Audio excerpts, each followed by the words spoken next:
Olá pessoal, sou o Thiago Pettini, drapple.com.br. Bem-vindo ao Dr. Apple News dessa semana. É a sétima da nossa saga aí, toda semana falando sobre notícias da Apple. Vamos seguir porque tem bastante coisa para a gente falar hoje. Essa semana foi uma semana da reunião fiscal da Apple, onde ela apresenta os resultados do terceiro quarto, na verdade, né?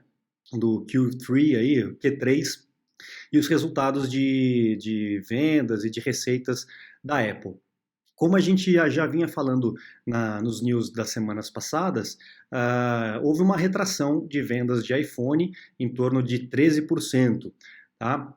Comparado, obviamente, com o mesmo período do ano passado. Então, se a gente for ver aqui o gráfico, essa última barrinha aqui, ó, ela se compara, na verdade, a essa barrinha aqui, ó. Tá? Então, uma retração aqui de 13% de vendas de iPhones, ok? Como a gente já vinha prevendo, houve realmente uma retração de mercado de uma forma geral e também uma resposta do mercado a algumas atitudes, mudanças e referentes aos produtos da Apple, principalmente focado nos iPhones, né? Porém, a gente vai ver um pouco mais para frente nas notícias que teve muita cortina de fumaça, teve muita notícia aí que serve para poder abalar o mercado, tá? Por que eu falo isso? Porque nessa próxima notícia a gente vê que, em termos de serviços, inclusive Apple TV, iCloud, Apple Music e tudo mais, houve um acréscimo, houve um aumento de 13%, que soma aí, no caso, 11,5 bilhão de revendas aí, no caso, para a Apple. Então a Apple perde um pouco de um lado e ganha do outro, tá? Se a gente for ver aqui a questão do gráfico, a parte de revenda, crescimentos de revenda de serviços ano após ano, né? Então, aquelas especulações que a gente estava ouvindo de que a Apple está indo mal das pernas, aquela coisa toda, como todo ano, na verdade, não se concretizou, tá? Nessa próxima notícia aqui, por exemplo, a gente vê que, né, nesse Q3 de 2019, o resultado foi de 10 bilhões de lucro, tá? De lucro, 10 bilhões de lucro e um total de 53,8 bilhão de receita. Foi o maior junho, o quarto, né, de junho da história da Apple, né? Então a gente tem aí esse resultado fantástico para a Apple. Por um lado, perde na questão do iPhone, mas por outro lado, ganha em outros produtos e serviços. A gente percebe nesse gráfico aqui muito interessante a questão das vendas separadas por produtos ou categorias, né?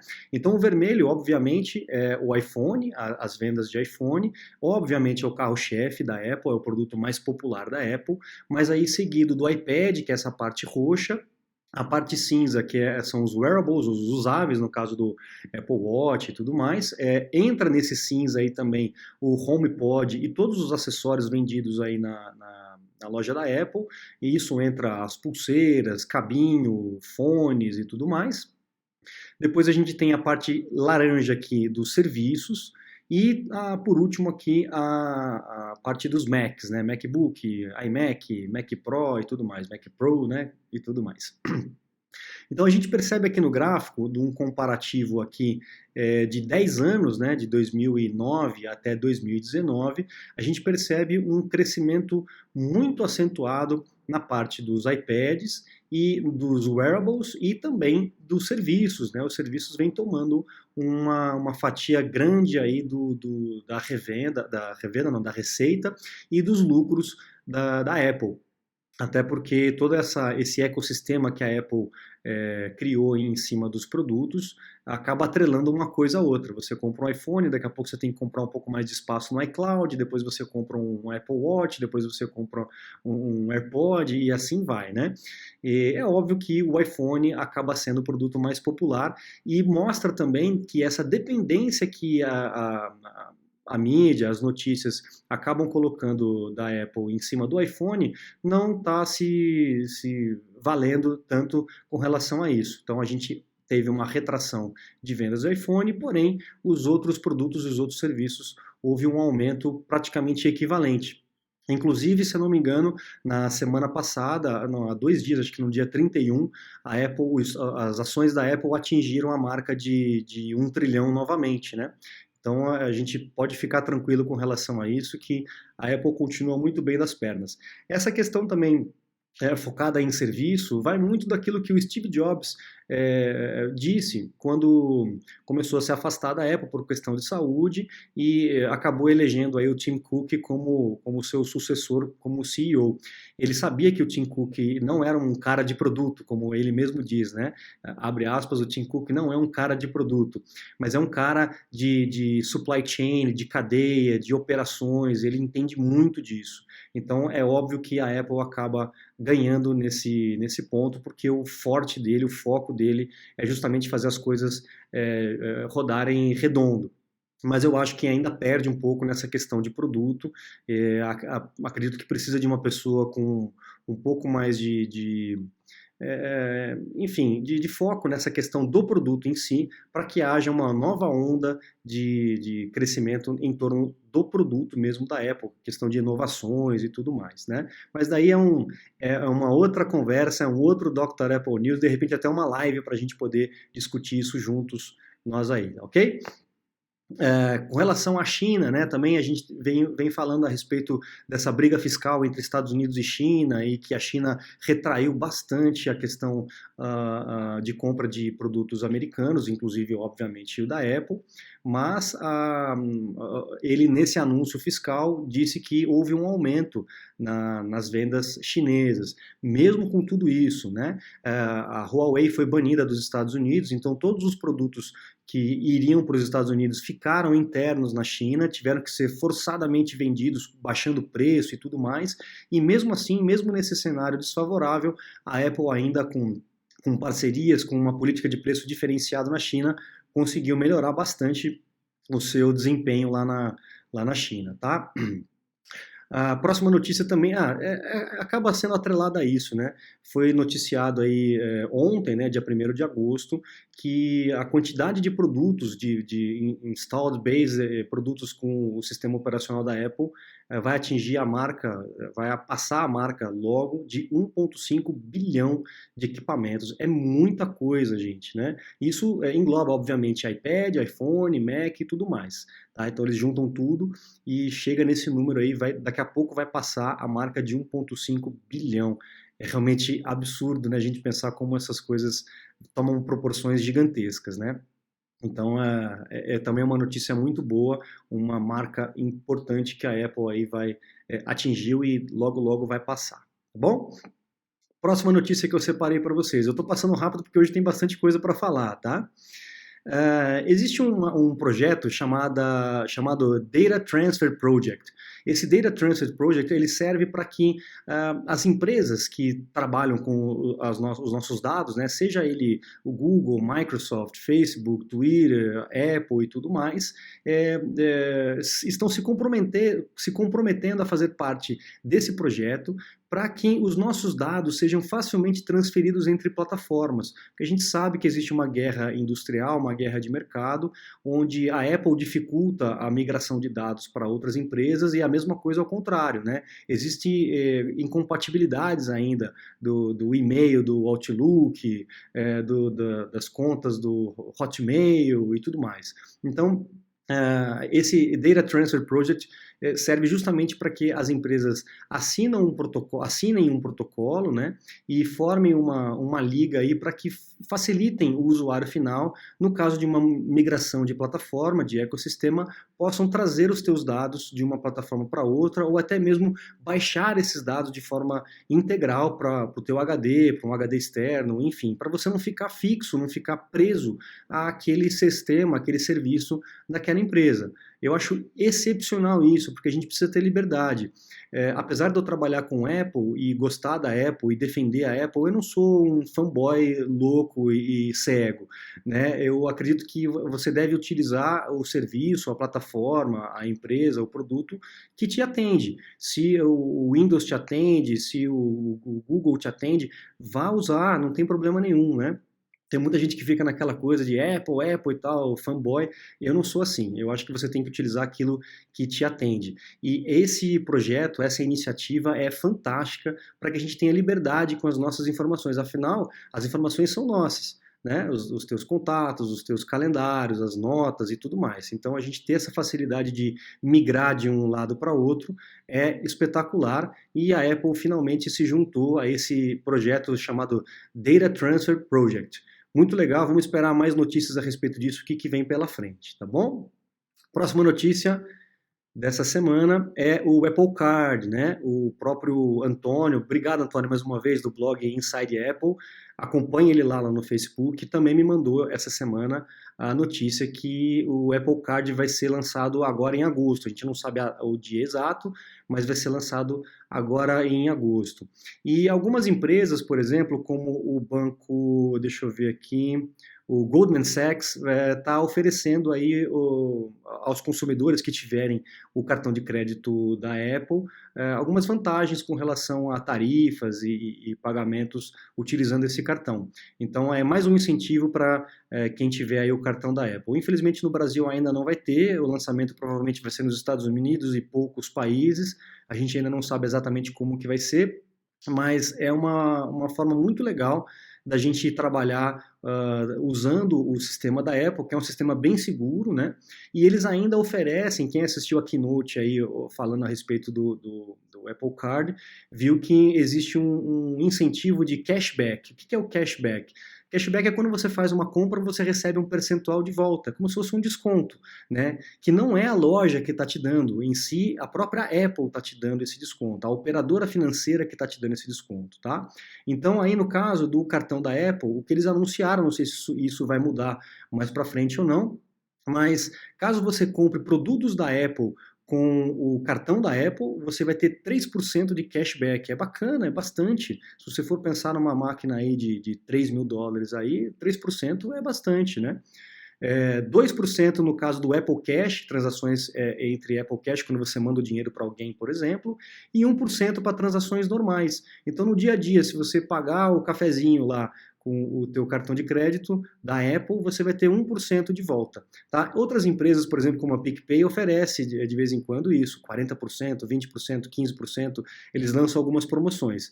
A Apple, pelo que foi anunciado, vai oferecer esse cashback de uma forma geral e não é algo promocional, vai ser algo que vai acontecer aí mais para frente. Talvez os valores se alterem com o tempo, mas é muito bom saber que você vai ter um incentivo para poder utilizar o cartão de crédito da Apple.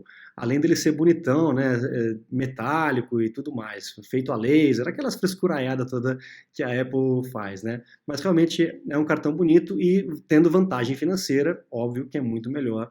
A gente também gosta de um agrado no bolso, né? Legal.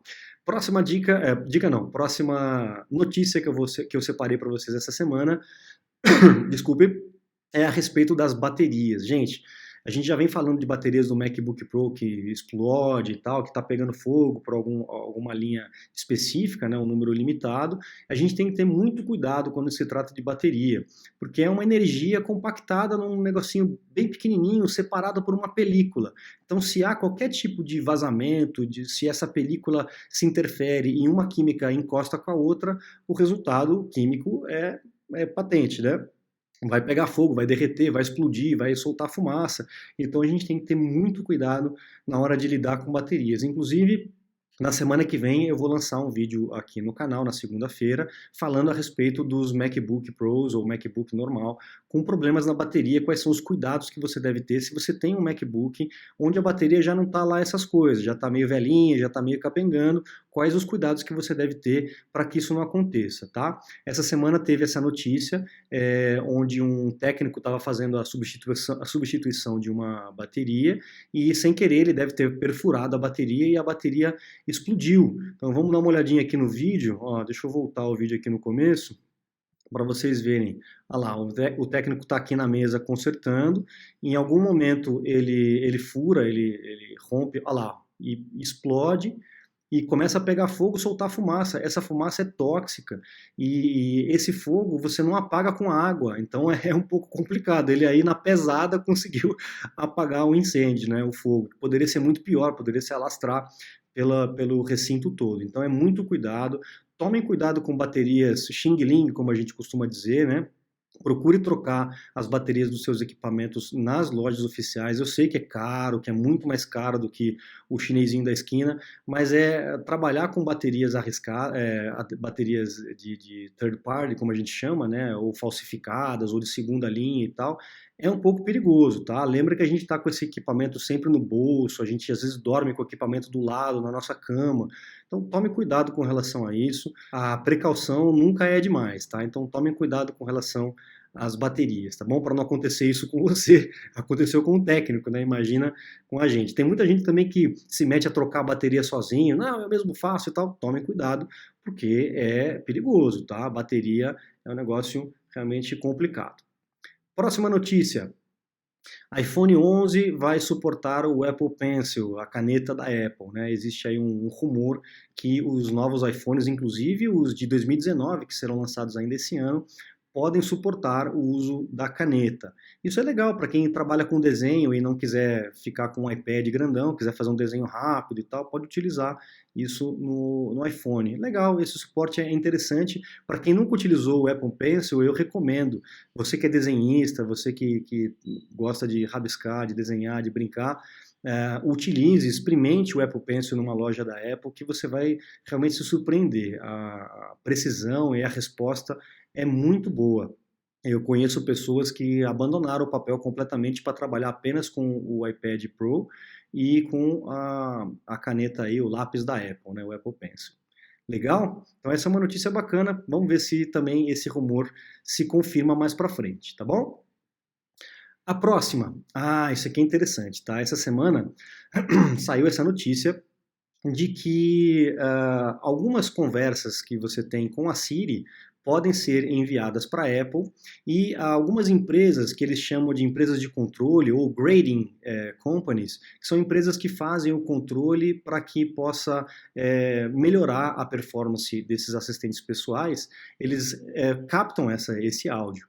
Tá? Para poder fazer esse tipo de análise e esse tipo de melhoria do serviço. Então, tome cuidado porque as suas conversas podem estar sendo ouvidas. Quando a Apple foi questionada a respeito disso, porque foi o The Guardian que ventilou essa informação com relação a Siri, a Apple lançou um aviso dizendo que, primeiro, não são todas as conversas que são ouvidas, é uma parte muito pequena de pouquíssimos equipamentos, que é justamente uma amostra que eles pegam.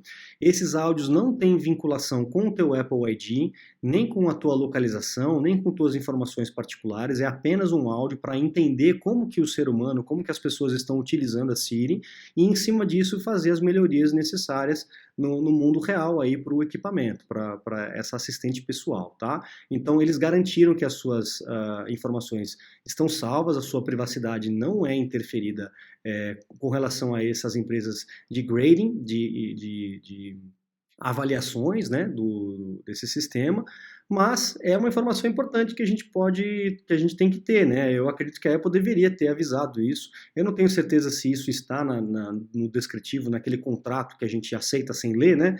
Accept, avança e tal. Eu não tenho certeza se essa informação está lá. Eu acredito que não, senão não teria ventilado tão fortemente como ventilou essa questão do que o The Guardian avisou a gente a respeito da Siri. Lembrando, gente, que não é só a Apple que faz isso, tá? Todas as empresas que trabalham com assistência, com assistente pessoal de voz, fazem esse tipo de recolhimento de informação para que possa melhorar o produto, tá? E lembrando que as informações estão preservadas, segundo a Apple, tá? Olha lá. Mesmo assim, depois, hoje, né, ó, dia 2 de agosto, já foi lançado um anúncio da Apple dizendo que a Apple cancelou essa questão de ouvir as suas conversas com a Siri para evitar esse tipo de polêmica. Vai saber se é verdade ou não, né? Se você não acredita na Apple, não acredita que ele realmente parou ou que as informações não são vinculadas com as suas informações pessoais, aqui tem um how-to, aqui tem um passo a passo de como você desliga essa opção da Siri, tá? Então no Mac você vai nas preferências do sistema, tem o ícone da Siri e de lá você desabilita o Ask Siri, o perguntar a Siri, tá bom?